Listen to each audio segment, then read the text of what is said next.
आज सबसे पहले हम लोग इस बात को जानते हैं कि 65वीं की बीपीएससी मुख्य परीक्षा में कौन कौन सा टॉपिक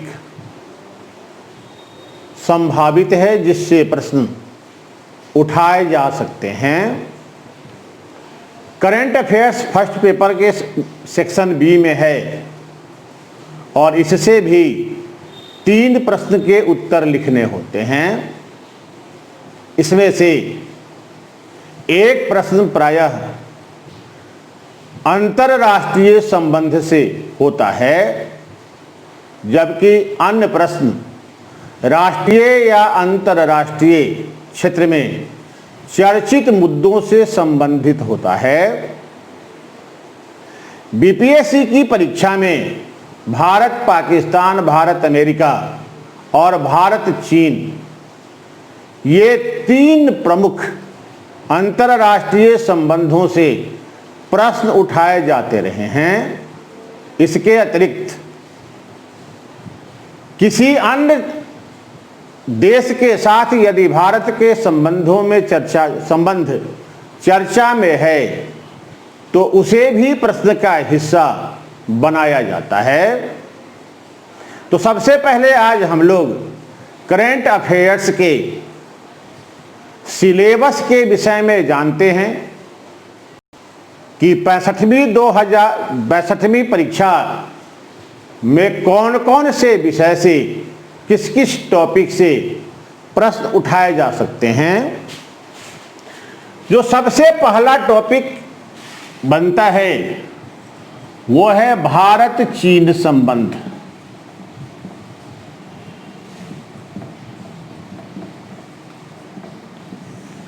ये इस बार का सबसे संभावित टॉपिक दिख रहा है।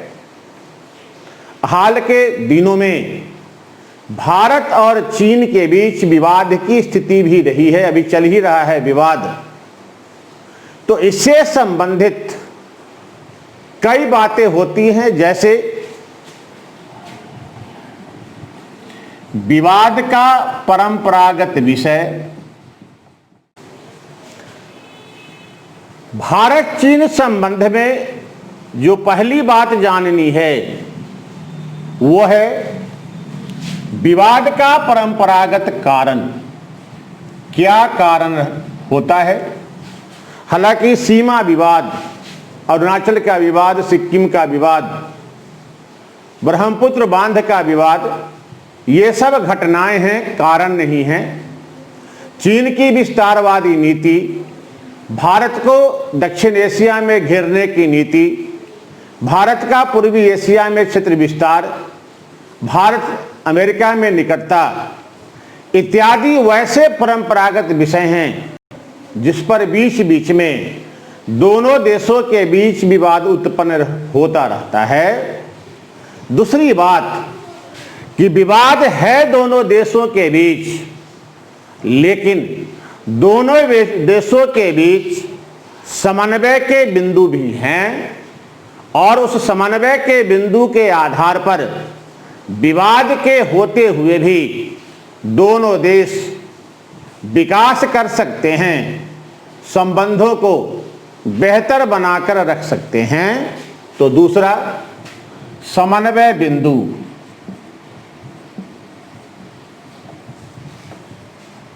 जैसे दोनों देशों में व्यापार के अनुकूल स्थितियां हैं, दोनों देश बहुध्रुवीय विश्व व्यवस्था की इच्छा रखते हैं, दोनों देश एशिया में पश्चिमी शक्तियों के हस्तक्षेप को स्वीकार नहीं करते हैं, दोनों देशों में गरीबी है और दोनों देश अपने लोगों के जीवन स्तर को बेहतर करने के लिए प्रयासरत है, जिसमें दोनों एक दूसरे को सहयोग कर सकते हैं।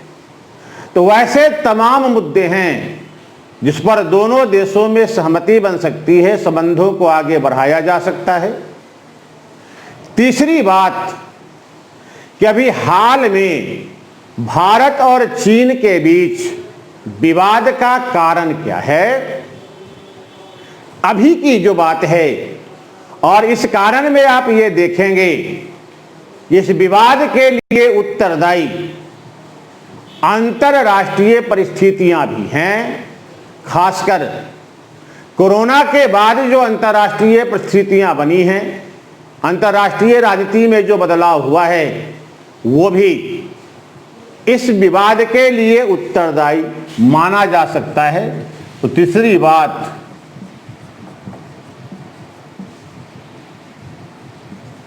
वर्तमान में विवाद के कारण, आपको याद होगा 56वीं 67वीं परीक्षा में से पहले डोकलाम को लेकर विवाद हुआ था और यह प्रश्न उठाया गया था। इस बार पुनः सीमा रेखा पर विवाद है, ऐसे में यह प्रश्न का हिस्सा बन सकता है। और चौथी बात, सितंबर 2019 में चीनी राष्ट्रपति और भारतीय प्रधानमंत्री के बीच महाबलीपुरम में अनौपचारिक बैठक हुई थी, जिसे चेन्नई कनेक्ट के नाम से जाना जाता है। चीनी प्रधानमंत्री शी जिनपिंग की भारत यात्रा हुई थी। इस यात्रा का क्या महत्व है रहा, इससे भारत को क्या लाभ हुआ, यह भी प्रश्न का मुद्दा बन सकता है। तो भारत चीन संबंध में एक टॉपिक चेन्नई कनेक्ट को भी रखना है। चेन्नई कनेक्ट से भी प्रश्न उठाए जा सकते हैं। दूसरा टॉपिक, हालांकि पिछली बार भूटान और नेपाल से जोड़कर भारत के संबंध को पूछा गया था, लेकिन अभी हाल में भारत और नेपाल के बीच भी कई मुद्दों पर असहमतियां व्याप्त हैं और इससे विवाद भी उत्पन्न होता रहा है। अभी हाल में ही भारत के 3 क्षेत्रों को नेपाल ने अपने मानचित्र में दिखाया है, जिसको लेकर विवाद है। या जो भारतीय लड़कियों की शादी नेपाल में होती है, अब उन्हें 7 वर्ष के बाद नेपाल की नागरिकता मिलेगी। इस प्रकार का प्रावधान भी नेपाली संसद करने वाली है।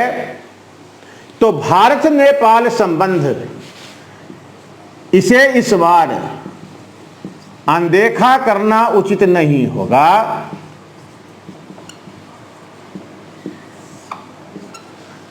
भारत नेपाल संबंध में एक तो कि विवाद का कारण वर्तमान में है, इनके साथ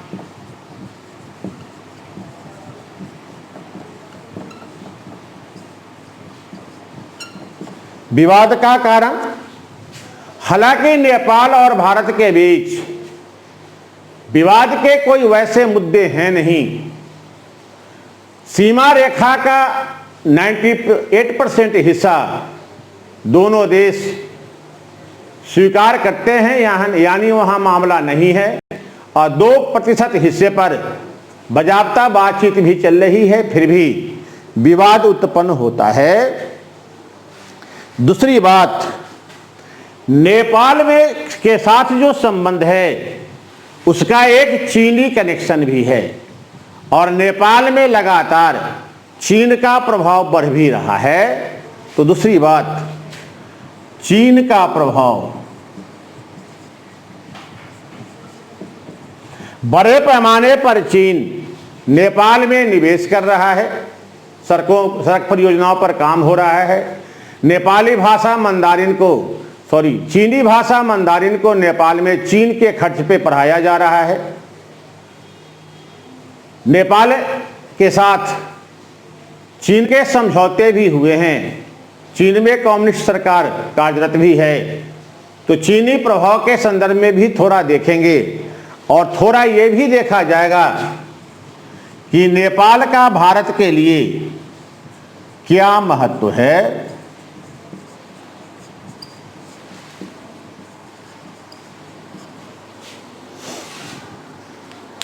तीसरा टॉपिक, भारत अमेरिका संबंध को देखेंगे। भारत अमेरिका संबंध शीत युद्ध की समाप्ति के बाद भारतीय नीति में आए बड़े बदलाव का परिणाम है और ये निकटता लगातार बढ़ी भी है। तो भारत अमेरिका संबंध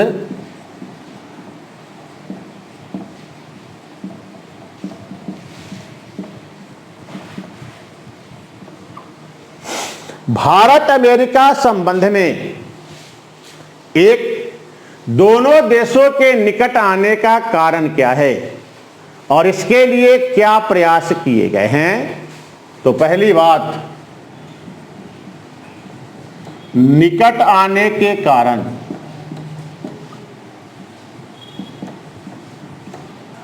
और किए गए प्रयास।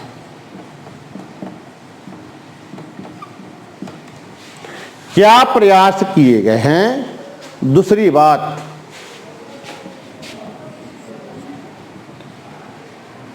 डोनाल्ड ट्रंप की भारत यात्रा जो फरवरी 2020 में हुई है और इसके लिए हाउडी मोदी के आधार पर नमस्ते ट्रंप कार्यक्रम का आयोजन अहमदाबाद में किया भी गया था। हालांकि इस दौरान दोनों देशों के बीच कोई आर्थिक या व्यापारिक समझौता नहीं हुआ, लेकिन इस यात्रा के कई मायने जरूर रहे। इससे भारत को क्या लाभ हुआ, इस बात की भी चर्चा करेंगे। इसके बाद चौथा जो टॉपिक होगा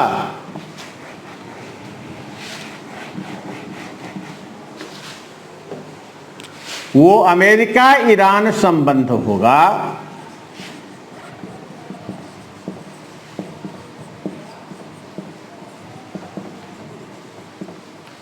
अमेरिका ईरान संबंध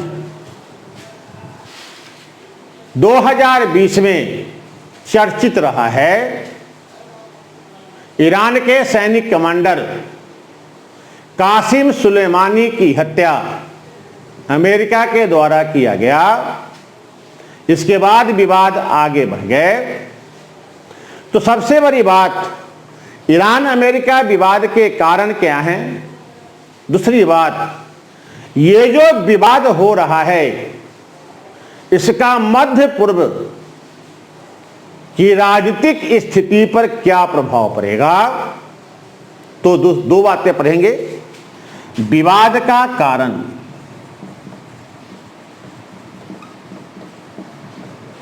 और दूसरा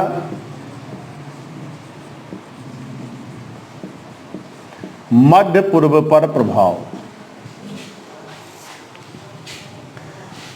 इसके बाद अभी सामरिक रूप से वैश्विक स्तर पर हिंद प्रशांत का क्षेत्र काफी महत्वपूर्ण बनता जा रहा है।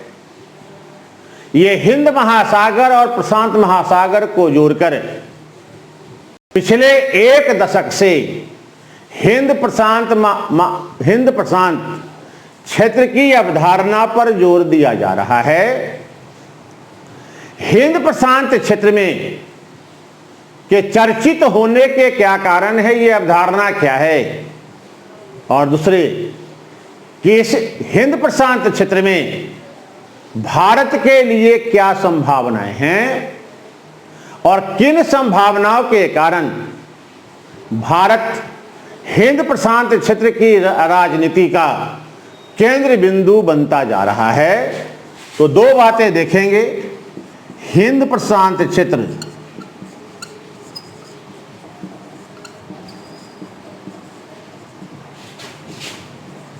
अवधारणा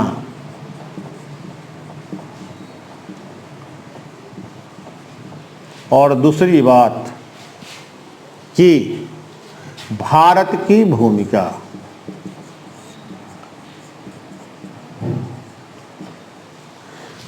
तो क्यों चर्चा में है, क्यों इस अवधारणा का जन्म हुआ और इसके भारत के लिए क्या महत्व है, इतनी बात को देखेंगे इसमें।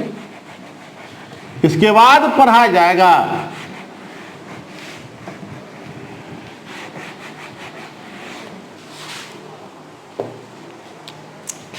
भारत आसियान संबंध।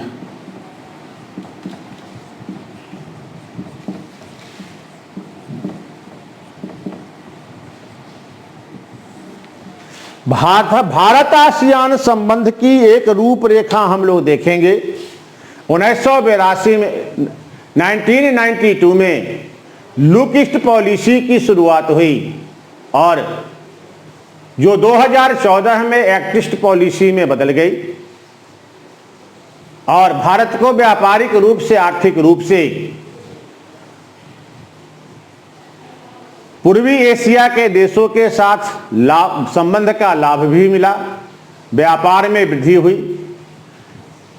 तो ये तो है दूसरी बात कि आसियान देशों की पहल RCEP, regional comprehensive economic partnership क्या है और भारत ने इसमें शामिल होने से क्यों इनकार कर दिया। तो दूसरी बात इसी में पढ़ेंगे आरसीईपी, भारत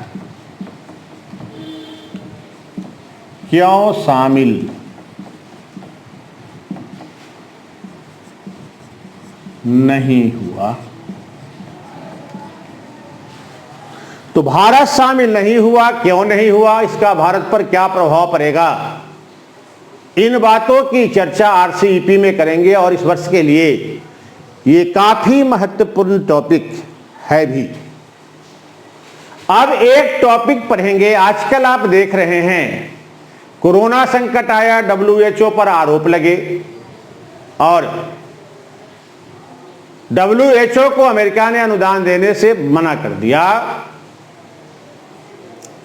इसके पहले अमेरिका WTO से अलग होने की भी धमकी दे चुका है। पेरिस समझौते से एक तरफा अलग हुआ। ईरान परमाणु समझौते से अलग हो गया। मानवाधिकार परिषद के सदस्यता को अमेरिका ने त्याग दिया। ये सब बातें लगातार विश्व में हो रही हैं। तो इससे संबंधित एक प्रश्न बन रहा है बहुपक्षवाद।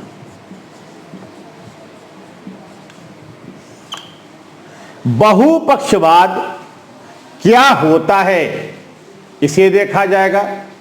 इसका महत्व क्या है ये देखेंगे, क्योंकि द्वितीय विश्व युद्ध के बाद शांति और स्थिरता के लिए वैश्विक संगठनों का निर्माण किया गया, जिसमें यूएनओ भी शामिल है। अन्य भी वैश्विक संगठन बने और हर क्षेत्र में स्थिरता कायम करने के लिए, सभी का विकास सुनिश्चित करने के लिए अंतर्राष्ट्रीय संगठन बनाए गए। तो इसका महत्व विश्व में रहा है। लेकिन हाल के दिनों में अंतर्राष्ट्रीय संस्थाएं लगातार कमजोर हो रही हैं। इसके कमजोर होने का कारण क्या रहा है? तो महत्व और कमजोर होने का कारण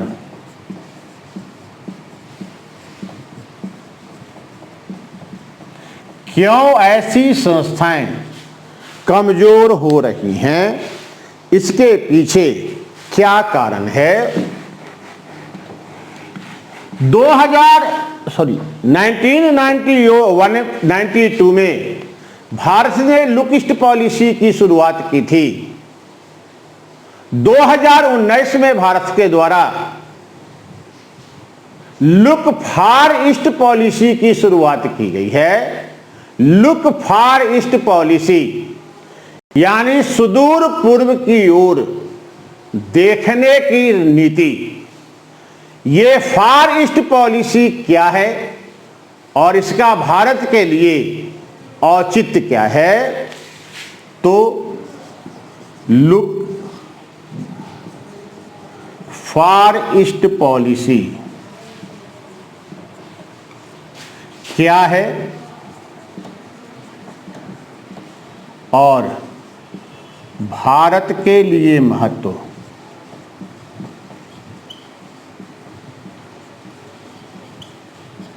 या औचित्य, क्यों भारत इस नीति की ओर बढ़ रहा है। अगला टॉपिक हम लोग पढ़ेंगे दक्षिण एशिया और भारत। दक्षिण एशिया में भारत स्थित है, हिंद महासागर भारत की दक्षिण ओर है। दक्षिण एशिया में भारत के हित क्या हैं और वर्तमान में भारत के द्वारा कौन कौन सी चुनौतियां दक्षिण एशिया के क्षेत्र में झेली जा रही है। तो दक्षिण एशिया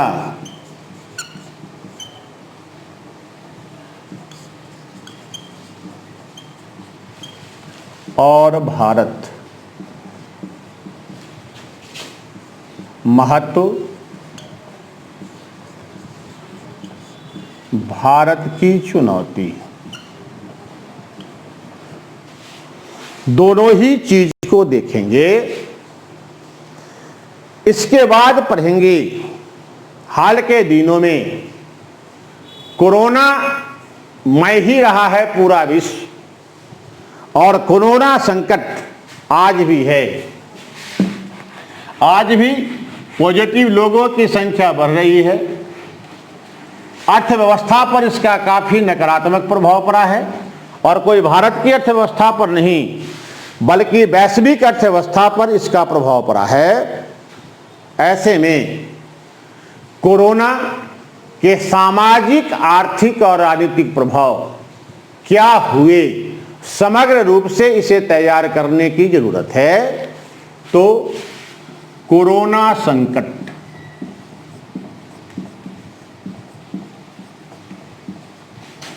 का प्रभाव आर्थिक, सामाजिक,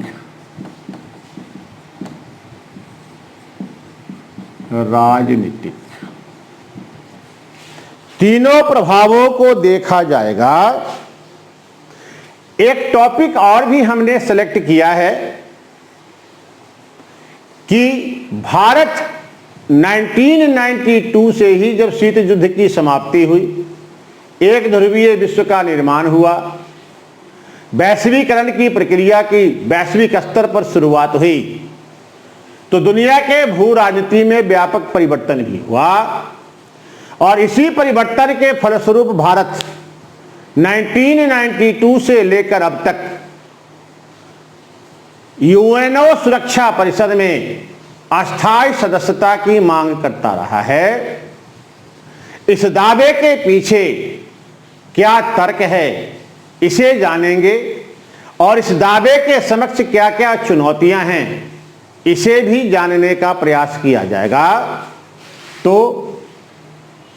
यूएनओ और भारत, अस्थायी सदस्यता के तर्क,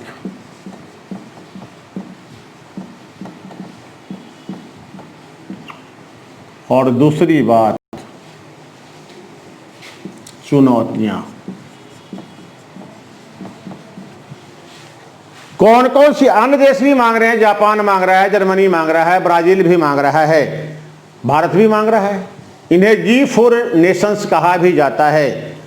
तो भारत के इस दावे में कितनी सच्चाई है, कितना तर्क है, कितनी ताकत है, इसे देखेंगे। इसके बाद दिसंबर 2019 में संसद के द्वारा नागरिकता संशोधन अधिनियम पारित किया गया और इसको लेकर राष्ट्रव्यापी विरोध भी हुआ।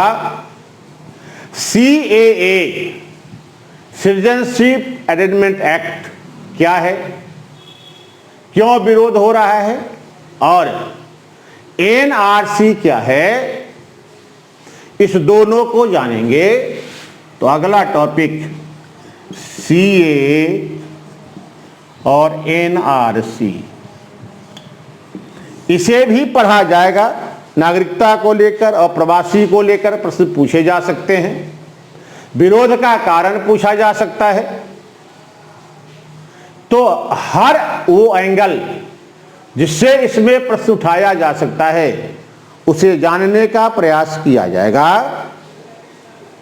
अगस्त 2019 में जम्मू कश्मीर के विशेष दर्जा जो अनुच्छेद 370 के द्वारा दिया गया था उसे समाप्त कर दिया गया और साथ ही जम्मू कश्मीर को बांटकर जम्मू कश्मीर और लद्दाख दो संघ शासित क्षेत्र बनाए गए। ये जो निर्णय हुआ है इसका क्या प्रभाव पड़ेगा, थोड़ा सा तो जानेंगे कि क्या परिवर्तन हुए हैं। दूसरी बात, इसका प्रभाव क्या पड़ेगा, और तीसरी बात कि किन आधारों पर पाकिस्तान इस परिवर्तन का विरोध करता है। तो 3, अनुच्छेद 370 परिवर्तन जानेंगे, परिवर्तन का प्रभाव जानेंगे और पाकिस्तान का विरोध जानेंगे। इस 3 बात को जाना जाएगा। जनवरी 2020 में गृह मंत्रालय, असम सरकार और बोडो संगठनों के बीच बोडोलैंड समझौता हुआ। इस बोडोलैंड समझौते का निहितार्थ क्या है और इसका क्या प्रभाव पड़ेगा, इसे जानना है। तो अगला, बोडोलैंड समझौता।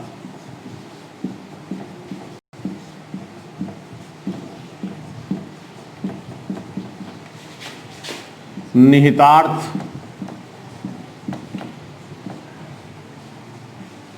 और प्रभाव। माना जा रहा है कि इससे देश के उत्तर पूर्वी क्षेत्रों में शांति स्थापित होगी और विकास की गति तेज होगी। साथ ही हमारा उत्तर पूर्वी क्षेत्र सीमावर्ती क्षेत्र है। ऐसे में सीमावर्ती क्षेत्र की चौकसी भी बेहतर तरीके से करना संभव हो सकेगा। इसलिए बोडोलैंड, ये जो कोरोना संकट आया, इस कोरोना संकट से अर्थव्यवस्था पर प्रभाव पड़ा, लोगों के रोजगार छिन गए और बड़ी संख्या में प्रवासी समस्या उत्पन्न हुई। इस प्रवासी समस्या ने तो पूरे देश में ही तूफान मचा दिया। तो जानेंगे कि प्रवासी समस्या है क्या और इससे निपटने की क्या रणनीति हो सकती है। एक बात तो मानना पड़ेगा कि देश का असमान विकास प्रवासी समस्या का मूल कारण है। और तो इसी के संदर्भ में हम लोग पढ़ेंगे प्रवासी समस्या,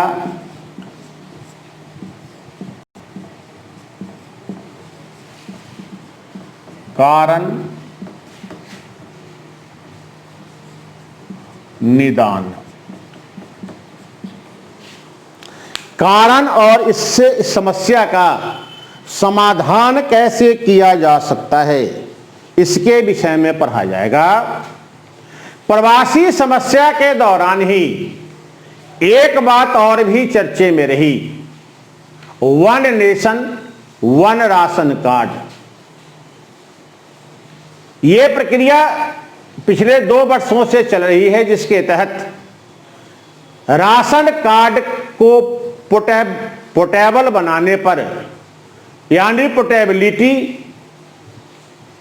पर जोर दिया गया है, ताकि एक राज्य का व्यक्ति प्रवासी होने की स्थिति में दूसरे राज्य में भी सस्ते कीमत पर अनाज खरीद सकता है, जिससे हमारी खाद्य सुरक्षा मजबूत होगी। तो one nation one ration card क्या है, इससे क्या लाभ होगा और इसकी चुनौतियां क्या हैं, इसे देखा जाएगा। तो एक राष्ट्र एक राशन कार्ड,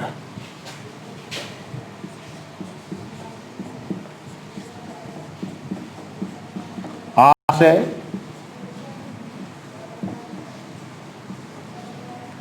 महत्व चुनौती। अभी चर्चित विषय है प्रवासी कोरोना। इसके काल में इसकी खूब चर्चा भी रही। इसके बाद पढ़ा जाएगा भारत की आर्थिक सुस्ती।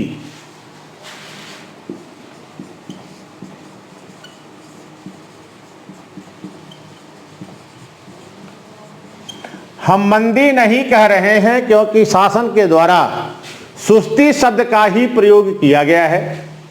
कोरोना के बाद तो पूरी दुनिया ही सुस्ती के दौर से गुजर रही है, लेकिन कोरोना संकट से पहले भारतीय अर्थव्यवस्था में ग्रोथ रेट लगातार गिर रहा था।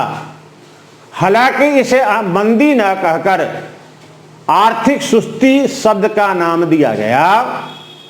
यह आर्थिक सुस्ती क्यों आया, कारण क्या रहा, इसका प्रभाव क्या पड़ा और इससे निपटने के लिए क्या क्या उपाय सरकार के द्वारा किया गया। तो कारण,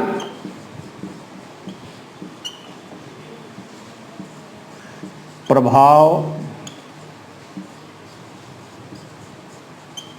और उपाय, ये तीन महत्वपूर्ण तत्व हैं जिसे पढ़ना है।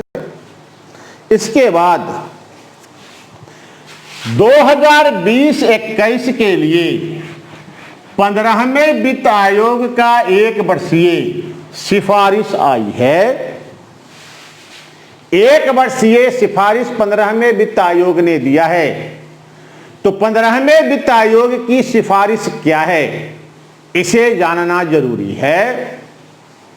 उसमें और भी देखा जाएगा, जैसे पिछले बार से थोड़ा अंतर आप कर सकते हैं।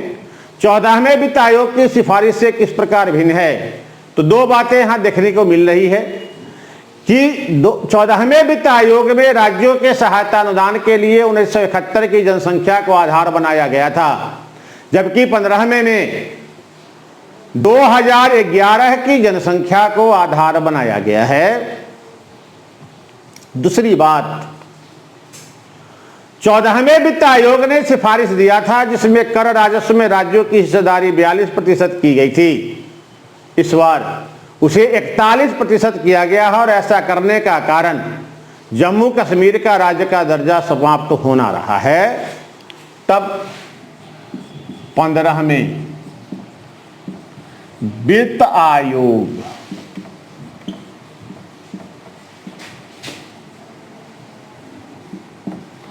की सिफारिश,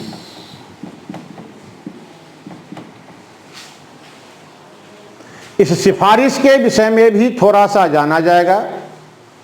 इसके बाद एक टॉपिक ये भी पढ़ेंगे, आजकल सोशल मीडिया का दौर है। सोशल मीडिया का जीवन के हर पहलू में हस्तक्षेप भी है। तो थोड़ा सा ये जानेंगे कि लोकतंत्र में सोशल मीडिया की क्या भूमिका है। तो टॉपिक बना लेंगे सोशल मीडिया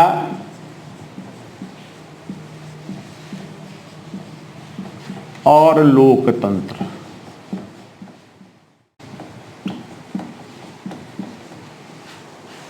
सोशल मीडिया और लोकतंत्र, एक मुद्दा हाल में सुप्रीम कोर्ट ने अपने निर्णय में कहा है कि आरक्षण मौलिक अधिकार नहीं है और आरक्षण को लेकर लगातार चर्चाएं भी चल रही हैं। तो एक छोटा सा हिस्सा आरक्षण और वर्तमान संदर्भ करके आप जरूर तैयार करें। तो आरक्षण और वर्तमान संदर्भ,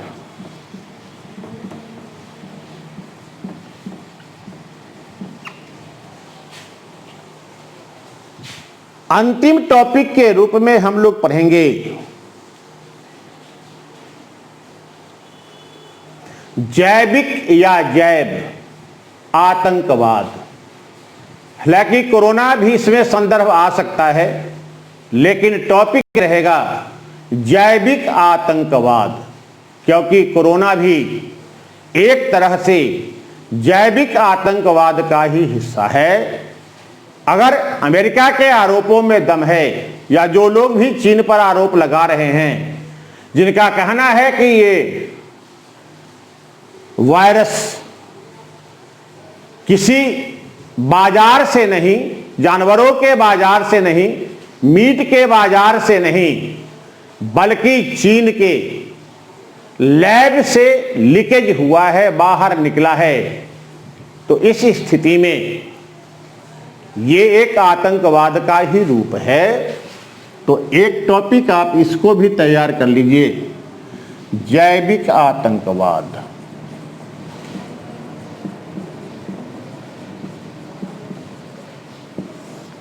क्या होता है, क्या प्रभाव होते हैं, इन सब विषयों को इसमें शामिल किया जाएगा। तो 65वीं बीपीएससी मुख्य परीक्षा के लिए अभी के संदर्भ में संभावित टॉपिक यही सब होते हैं, और उम्मीद है कि आयोग इन्हीं संबंधित प्रसंगों से अपने प्रश्न को उठाएगा। हालांकि करंट अफेयर्स में विविधता अधिक होने के कारण थोड़ी समस्या रहती है, क्योंकि क्षेत्र बहुत व्यापक होता है। फिर भी संभावनाओं के आधार पर ही हम लोग तैयारी करते हैं, और संभावनाएं अक्सर ठीक ठाक साबित होती भी हैं। इसलिए इन्हीं मुद्दों पर हम लोगों को अपनी तैयारी को रखना है। धन्यवाद।